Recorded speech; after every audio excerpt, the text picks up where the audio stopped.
सिर्फ तसव्वुर करें 1971 के एक एयरपोर्ट का।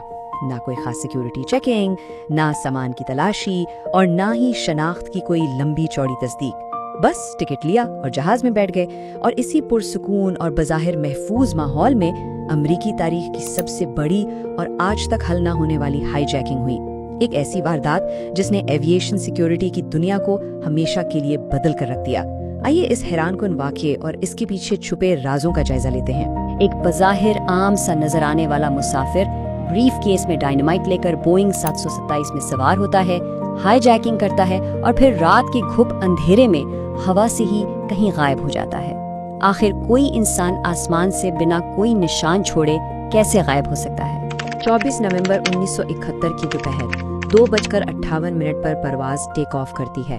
जहाज की बिल्कुल पिछली सीट पर एक शख्स बैठा है जिसने अपना नाम डीन कूपर लिखवाया था। जहाज थोड़ा ही ऊंचा हुआ होगा कि ये मुसाफिर फ्लाइट अटेंडेंट फ्लोरेंस शॉफनर को मुस्कुराते हुए एक पर्ची थमाता है। उस पर लिखा था, मिस, मेरे पास बम है और मैं चाहता हूँ कि आप मेरे पास आकर बैठ जाएं। बस इस एक छोटे से जुमले ने एक आम सी फ्लाइट को एक खौफनाक ख्वाब में बदल दिया। जब फ्लाइट अटेंडेंट उसके पास आकर बैठी और उसने अपना ब्रीफकेस खोला तो अंदर का मंजर वाकई डरावना था। उसमें डायनामाइट की 8 स्टिक्स और एक डेटोनेटर बिल्कुल साफ नजर आ रहा था। उसके मुतालिबात बहुत ही वाज़ेह थे। उसे शाम 5 बजे तक $2 लाख कैश, पैराशूट के 2 जोड़े और सियाटल एयरपोर्ट पर जहाज के लिए फ्यूल का एक ट्रक चाहिए था। और इस सब में सबसे हैरत की बात क्या थी?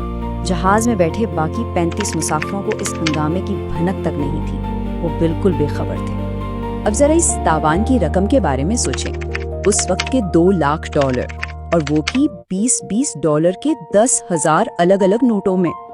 चूंकि यह अमेरिका की तारीख में तावान के लिए किया गया अपनी नौयत का पहला वाकया था, तो हुक्काम ने फौरन मुतालबात मानने का फैसला कर लिया। सियाटल के एक बैंक से तेजी से कैश जमा किया गया। शाम 5:45 पर जहाज लैंड करता है। पैसे और पैराशूट्स कूपर के हवाले किए जाते हैं और ईंधन भरा जाता है। कूपर मुसाफिरों को जाने देता है, लेकिन कहानी यहाँ खत्म नहीं होती।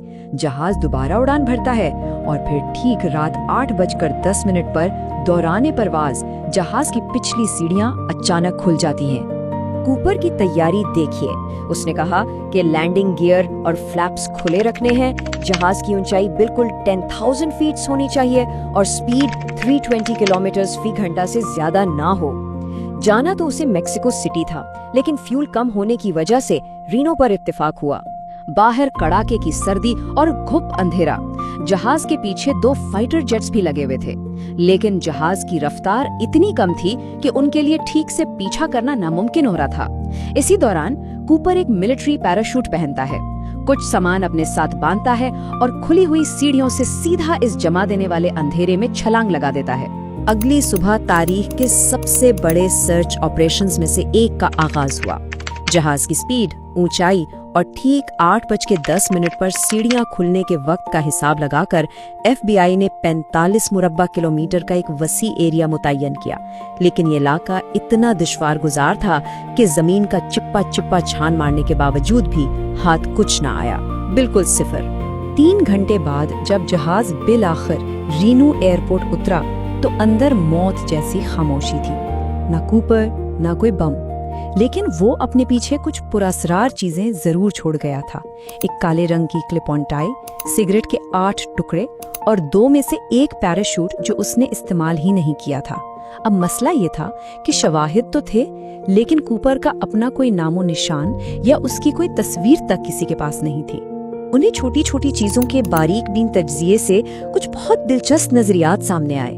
मसलन टाई पर लगने वाला क्लिप बाईं तरफ लगा था, जिससे ये अंदाजा लगाया गया कि हो न हो कूपर बाएं हाथ से काम करने वाला शख्स था। और फिर जो पैराशूट उसने चुना वो एक पेचीदा मिलिट्री पैराशूट था, जबकि आसान वाला पैराशूट उसने वहीं छोड़ दिया। क्या इसका मतलब ये था कि वो कोई आला तरबियत याफ्ता मिलिट्री कमांडो था? खैर, कई साल गुजर गए। ये केस तकरीबन ठंडा पड़ चुका था, लेकिन फिर 1980 में यानी हाईजैकिंग के ठीक 9 साल बाद एक इंतहाई हैरान कुन मोड़ आता है। कोलंबिया दरिया के किनारे टीना बार नामी एक साहिल पर एक बच्चे को रेत में दबी हुई $20 के नोटों की 3 गुड्डियां मिलती हैं। ये टोटल $5,800 थे और जब इनके सीरियल नंबर्स चेक किए गए तो वो बिल्कुल वही नंबर थे जो कूपर को दिए गए थे। 9 साल बाद ये इस केस में पहली बड़ी और ठोस पेशरफ। लेकिन इस पैसे ने मुआम्मे को सुलझाने के बजाय मजीद पुरअसरार कर दिया, क्योंकि इसमें एक बहुत बड़ा जोग्राफियाई तजाद था। FBI के हिसाब से कूपर को वॉशुगल या लुइस दरिया के आसपास गिरना चाहिए था, लेकिन रकम कहाँ से मिली? टीना बार, कोलंबिया दरिया से। हैरानी की बात यह है कि कोलंबिया दरिया का पानी तो मुखालिफ सिमत में बहता है, तो पानी के बहाव के साथ ये रकम वहां तक तो किसी सूरत पहुंच ही नहीं सकती थी। और अब तफ्तीश की सबसे तहलका खेज बात सुने। टीना बार के जिस साहिल की रेत से ये नोट मिले थे, वहां तो 1974 में खुदाई के बाद नई रेत लाकर डाली गई थी, यानी हाईजैकिंग के पूरे 3 साल बाद। इसका सीधा सा इशारा ये था कि ये रकम आसमान से नहीं गिरी थी, बल्कि कूपर या उसके किसी साथी ने केस को गलत सिमत में डालने के लिए जानबूझकर बरसों बाद वहां आकर ये रकम दफन की थी। तो सारी बात घूम फिरकर वहीं आकर रुकती है, और ये सवाल आज भी उतना ही जिंदा है। क्या वो मास्टरमाइंड उस रात की खतरनाक छलांग के बाद वाकई जिंदा बच गया था? क्या उसने ये सब एक बेऐब मंसूबे के तहत किया था, या फिर वो इन बर्फानी पहाड़ों की बेरहम सर्दी का शिकार होकर हमेशा के लिए गायब हो गया?